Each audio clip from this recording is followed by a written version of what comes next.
नमस्कार, मैं जितेंद्र चतुर्वेदी। 2024 का आम चुनाव अब बहुत दूर रह नहीं गया है अगर तैयारी के नजरिए से देखा जाए तो। इसीलिए सत्ता पक्ष हो या विपक्ष, सब अपने तरीके से रणनीति बनाने में जुट गए।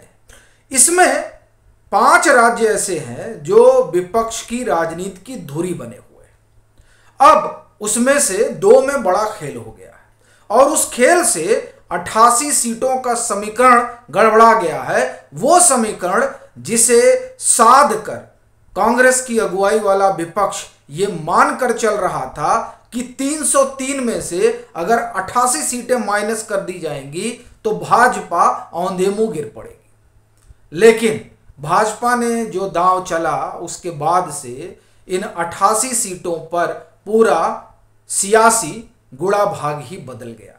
उन 88 सीटों में जो 40 हैं वो बिहार से आती है और बिहार में जिस तरह की राजनीतिक सरगर्मी है वो ये बता रही है कि यहां सब कुछ ठीक नहीं चल रहा है। अब आपके मन में ख्याल आएगा कि कैसे कह रहे हैं सब कुछ ठीक नहीं चल रहा है, तो दरअसल उसके संकेत दिखाई देने लगे। पहला संकेत हरबंस जी का नीतीश जी से मिलना है, यह अपने आप में बड़ी घटना है। दूसरा, सीबीआई की चार्जशीट और उसमें तेजस्वी यादव को आरोपी बनाया जाना। तीसरी घटना आप देखिए, नीतीश कुमार का अपने विधायकों और सांसदों से मिलना और फिर यह चर्चा चलना। इसकी चर्चा सुशील मोदी भी कर रहे हैं और चिराग पासवान भी कर रहे हैं कि जदयू टूट सकती है। अब क्या वाकई में वो टूटने जा रही है? और ये जब सवाल उठता है तो लोग चौंकेंगे नहीं, चूंकि उपेंद्र कुशवाहा अलग हो ही चुके हैं। अभी अलग बात है कि वो बहुत बड़ा हिस्सा लेकर नहीं गए, लेकिन वो जो वोट बैंक जो कोयरी समाज का जदयू से जुड़ा हुआ था उसे लेकर तो वो चले ही गए। आरसीपी सिंह गए लेकिन कोई बड़ी टूट नहीं हुई। लेकिन इसका मतलब ये नहीं है कि जदयू मजबूत बनी हुई है, लोग उसके जा रहे हैं। और इधर भाजपा एक नया गठजोड़ बना रही है, जिसे आप कहें कि नया एनडीए उसने गढ़ लिया है, जिसमें मुकेश सहनी है, उपेंद्र कुशवाहा है, चिराग पासवान है, आरसीपी सिंह है, ये तमाम लोग उसका हिस्सा है। और इसी दरमियान जब राज्यसभा के उपसभापति बिहार के मुख्यमंत्री से मिलते हैं तो ये मुलाकात सुर्खियों में आ जाती है, क्योंकि उपसभापति उसी पार्टी से राज्यसभा सदस्य हैं जिस पार्टी से नीतीश कुमार सरोकार रखते हैं। और उपसभापति को इस रूप में माना जाता है कि उनके संबंध जो है वो प्रधानमंत्री से बड़े अच्छे हैं। और ये जो मुलाकात है अपने ही पार्टी के सबसे बड़े नेता से उपसभापति हरबंस जी की, वो कोई साल भर बाद हो रही है। यानी जब ये गठबंधन से अलग हुए एनडीए से नीतीश कुमार, उसके बाद से कहा जा रहा है कि इन लोगों की बातचीत बंद हो गई थी। और उस बातचीत के बंद होने के एक लंबे अंतराल के बाद उपसभापति की मुलाकात यही संकेत दे रही है कि क्या प्रधानमंत्री का संदेश कोई लेकर उपसभापति मुख्यमंत्री नीतीश कुमार से मिले हैं, और जिसके बाद वहां क्या कोई घटनाक्रम अलग होने जा रहा है? यह सवाल तो उठा ही है। लेकिन इन 40 सीटों पर समीकरण नया एनडीए बनाकर भाजपा ने पूरी तरह से बदल दिया है। तो यहां इन 40 सीटों पर, जिसमें 17 तो भाजपा के पास आई है, शेष जो 16 जदयू के पास है, उन 16 पर भी जिस तरीके से समीकरण बदला गया है उसके बाद तो महागठबंधन के सामने समस्या बड़ी विकट हो गई है। और वैसे भी पीछे जो सर्वे आए वो बता ही रहा है कि 22 से 28 सीटें भाजपा गठबंधन को मिल सकती हैं 40 में से। अभी यह परिस्थिति है, आगे न मालूम क्या क्या होगा। तो यहां तो एक समीकरण उलट पुलट गया इन 40 सीटों पर। दूसरा समीकरण उल्टा पुल्टा महाराष्ट्र में 48 लोकसभा सीटें वहां से आती हैं।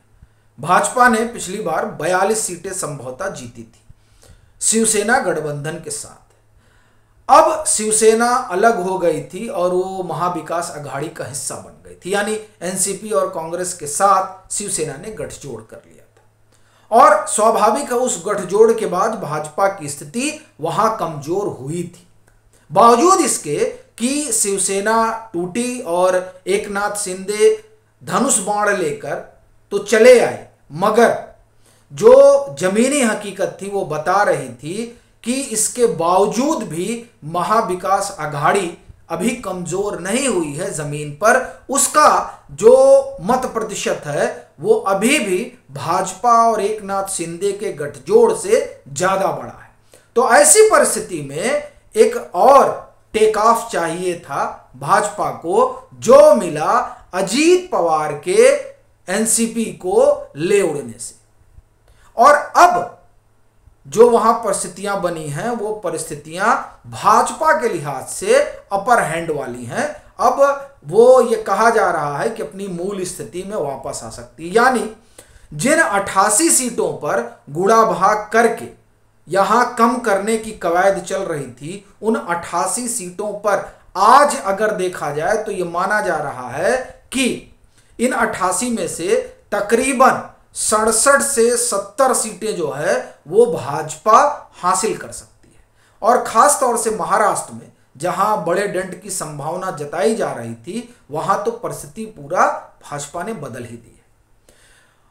कांग्रेस के लिए यहां मैदान खुला है, चूंकि अब एनसीपी तो आप कहें कि भाजपा के साथ होली है, तो शरद पवार वाला जो स्पेस खुला है उसे अजीत पवार की अगुवाई में एनसीपी लेकर जाएगी, या उस पर पूरी तरह से कांग्रेस अपना कब्जा कर लेगी। असल में अब लड़ाई यही है, इसीलिए कहा जा रहा है कि अब कांग्रेस के लिए स्पेस है।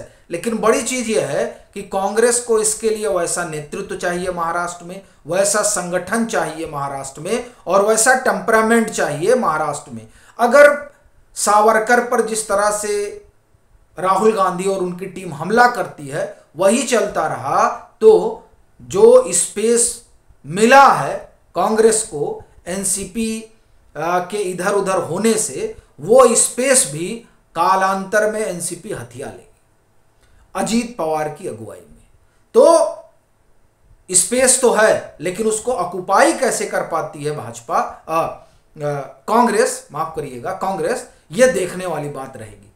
तो कुल ये जो 28 सीटों का समीकरण था, इन 28 सीटों के समीकरण पर विपक्ष के साथ बड़ा भारी खेल हो गया है। दो और जगह है जहां विपक्ष की स्थिति गड़बड़ा रही है, कर्नाटक और तमिलनाडु में।